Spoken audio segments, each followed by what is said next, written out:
things it didn't have was this. The net. The pan was, look at the sand that has gotten out of the rug. You think that rug tool didn't do much? Think again. Because it was empty. That's the pink sand that was in Adam's bucket. You think that straight suction rug tool didn't do much? Because it's in the bottom. Yeah, let's go ahead and pour that back in there because that's what you were supposed to do. You were just supposed to pour the dirt into the trash can. I love it how it has like a spigot to... Yeah, it's now a Dyson. So what they did to put water in it, they went back to all the customers who were mad about it, and they gave them this.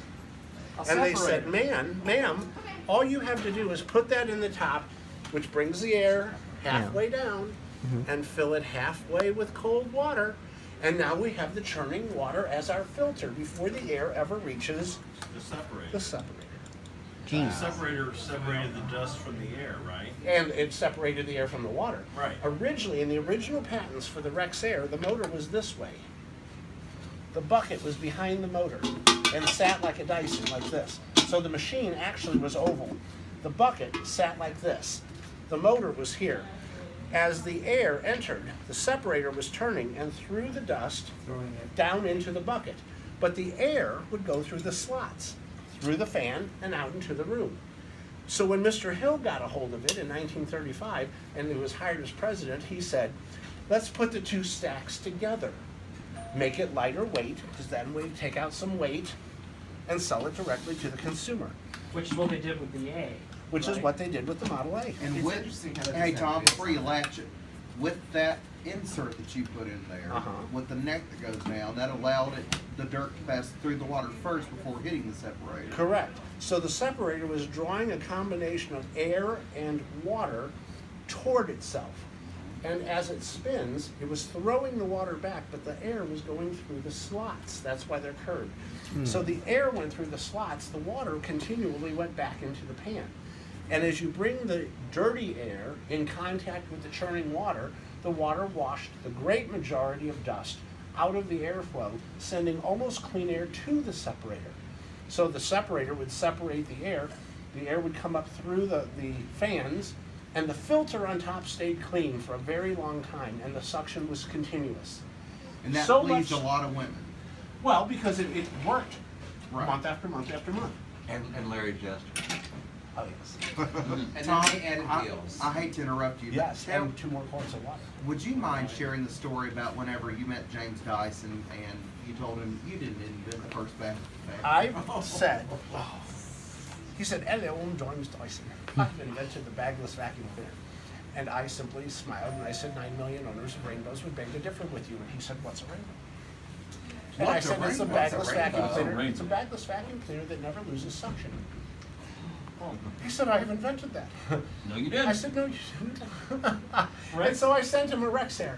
And that's why he gave me a Dyson. And he and I have been friends all that time. Did you see that letter from him? Yes. It said, to Tom Gaskell, with great appreciation and thanks, James Dyson. That's the serial number of that machine was the very first United States production model Dyson ever, and it's upstairs.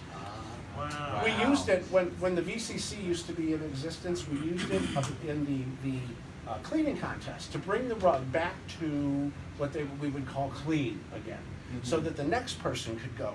And so, do you remember that, Ken? We would empty the Dyson, that model. We would empty the Dyson onto a piece of plastic and put it on a digital scale. And See, we tried to be weigh very it. scientific. You'd weigh it. Nobody went like this at these stupid people. You actually had to get some dirt out of the carpet, and we'd weigh it. It was a real contest, and it was something you really wanted to win. It wasn't a popularity contest. So the machine actually had to do its job.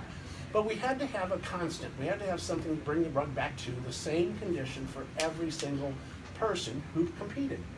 And that was what we used that Dyson for. There's footage of it whenever Yeah. the news crew came. It's very interesting. Yes, I brought it to Louisville. 17 years ago, and nobody even knew what a Dyson was. Yeah. And the first time it was ever That was in appeared on TV 2002. was, the CBS Sunday Morning News came and filmed us. That was right after I was president of the club. Let's see, who was president then? Either Charlie Watrous or Richard Klein, I don't remember. 2003? Was it Richard? 2002? So anyway, we had a great time with Charlie Geist, remember, of CBS Sunday Morning News. So what are the latches on the top for? The latches hold the exhaust lid on.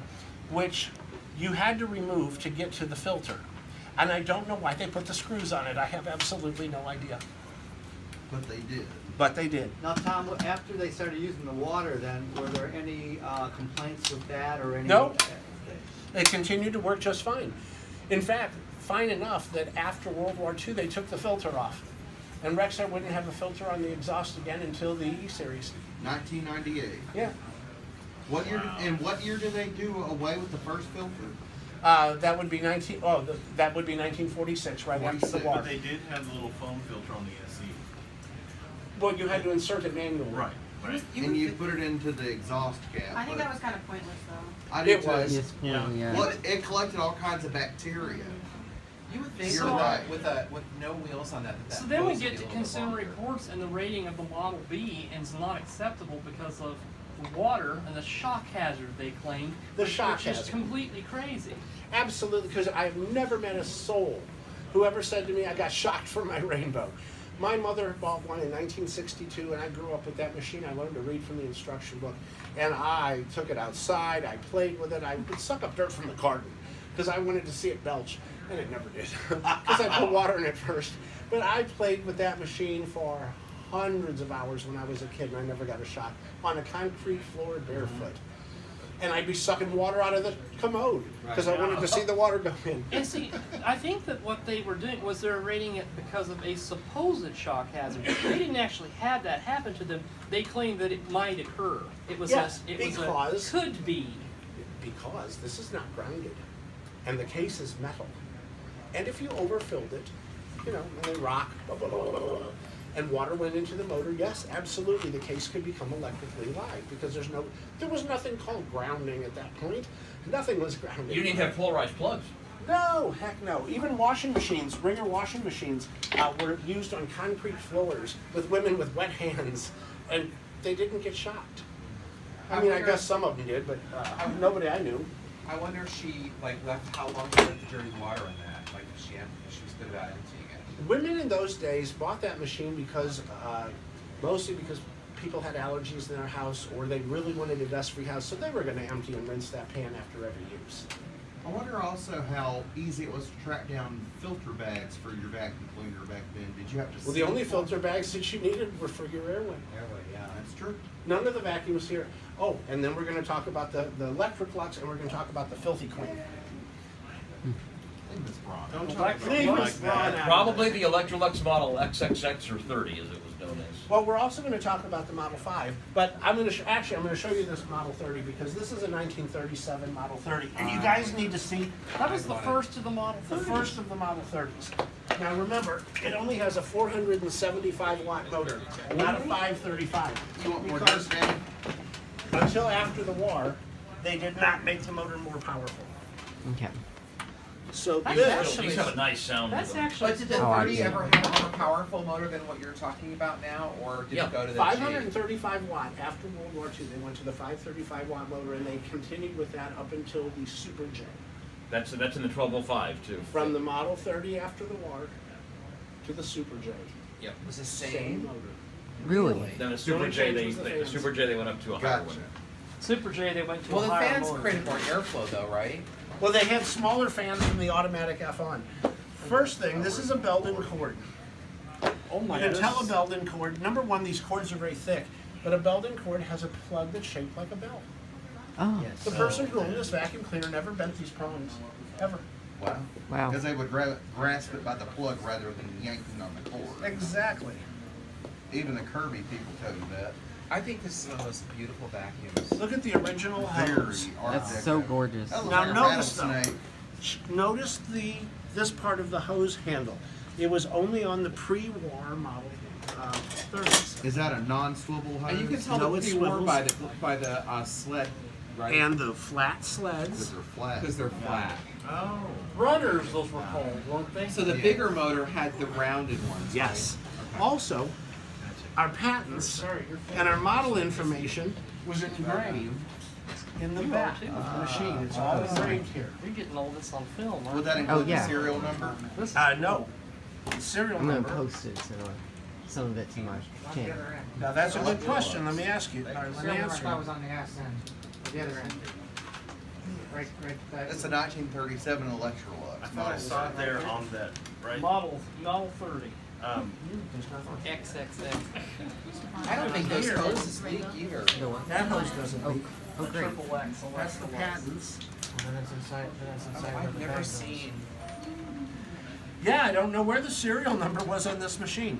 Isn't it across that way? On No. that, on that rib right That's here? where I thought it was. Towards the back. Wow. Right here? No, this only says, it says Model 30 DC to 60 cycles AC, 475 watts. Reasons called the Triple X. 150 Is Triple X was a Yep. brand So that was sold. here's also how you,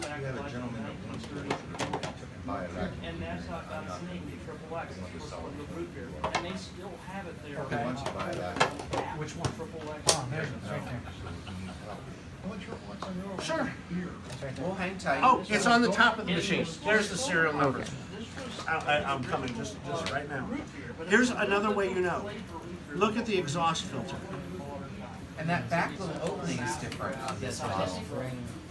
Oh wow. It comes out totally different. Is it a That's the phone? filter. Wow. This like- is not a saloon door.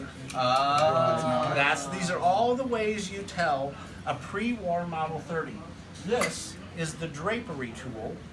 I've never This seen is that. the upholstery tool. And this is suction control. Suction. And this is the 1937 instruction book. Oh my. Holy I've never seen a smokes. drapery. And look, you can touch the motor, which of course they would, after the war, they were like, oh, no, kids are gonna stick their hands in there. So, if I've gotta go help a customer. Yep. If you guys wanna put, Bob's helping him. Put it in. Bob's helping him. oh, Bob Bob got is, Yes. okay, I was gonna come. Well, Bob just asked him what he needed and started helping. Awesome, because Bob knows all of our machines. I know. Thank you, Donnie. Okay, I don't think Donnie's. Where did our Reggie go? Is she still? Reggie's trying to make the, to get zapped. Oh, he's still trying. to, Get electricity to come through that. Reggie's about to blow the Hi, breakers. welcome. Hey, welcome. Sorry to get You're your good. legs, Y'all do. Stephen. No, you're good. Tom, do they talk about the drapery tool in the manual? No, the drapery tool is not in the manual. It never really? appeared in the manual at all. Huh. Notice that I've it's never seen Bakelite. one. Here's one of the very first commercial uses of Bakelite, other than the Hoover. And the bottom of the drapery tool is Bakelite as well, so that it'll get pleated drapes, and then can go across the tops of the pleated drapes. Man, I wish we had a tool like that now. I've never seen. I know, me too. I've got a pretty good tool now for Fifth drapes. Avenue. For drapes. San Francisco, Look at this. California. I've never seen Old this. Greenwich, I clean Connecticut. houses. I need to. See, this is why. A week ago, I was doing drapes, and they were like These swaggy plastic, and then they And I was made like, if metal. only I had one of those. Yes, then they went to a polished aluminum. I would have loved to have it. It would have made it so much easier. Because you know how the swags are, you know? So this is 475 watts. Oh, this storage tray for all your pieces came with the machine at that time. Oh, okay. I always thought that was a salesman's And what thing. did you say this machine cost? This was $69.75. Where's Ryan? $69.75 in 1937. This is the original 1937 dusting brush that came with this machine. The rubber is still good. The bristles are still good. The rubber in the hose is still good. And yet, machines made in the 50s and 60s, the rubber would dry out and fall apart. That's because they weren't made as well. And yet, it was still in an era when we made things well. Oh, dusting brush. What? 1937, $69.75. This tool was made